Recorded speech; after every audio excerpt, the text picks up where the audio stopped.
കണ്ണൂർ അഴീക്കോട് കുളത്തിൽ നീന്തുന്നതിനിടെ യുവാവിനെ കാണാതായി. മാട്ടൂർ സ്വദേശി ഇസ്മയിലിനെയാണ് കാണായത്. ഇസ്മയിലിന്റെ മൃതദേഹം കണ്ടെത്തിയെന്ന പുതിയൊരു വിവരം കൂടി ലഭിക്കുന്നുണ്ട്. സന്തോഷ് ചേരുകയാണ്. സന്തോഷ്, ലഭിക്കുന്ന വിവരങ്ങൾ എങ്ങനെ?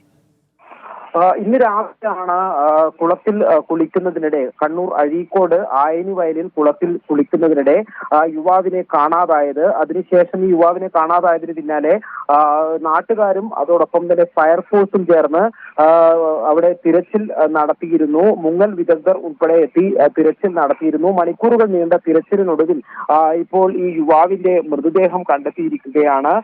കണ്ണൂർ മാട്ടൂർ സ്വദേശി 21 വയസ്സുള്ള ഇസ്മയിലാണ് ഈ കുളത്തിൽ മുങ്ങി മരിച്ചിരിക്കുന്നത്. മഴ പെയ്ത് ശക്തമായ മഴ പെയ്ത സാഹചര്യത്തിൽ ഈ കുളമെല്ലാം തന്നെ നിറഞ്ഞ് കവിഞ്ഞ ഒരു അവസ്ഥയിലാണ് ഉണ്ടായിരുന്നത്. സാധാരണ നീന്തമറിയുന്ന ആളാണ് ഇസ്മയിൽ എന്നുള്ളതാണ് ഈ പറഞ്ഞിട്ടുള്ളത്. ഈ നീന്തുന്നതിനിടെ വെള്ളത്തിലേക്ക് മുങ്ങിപ്പോവുകയായിരുന്നു.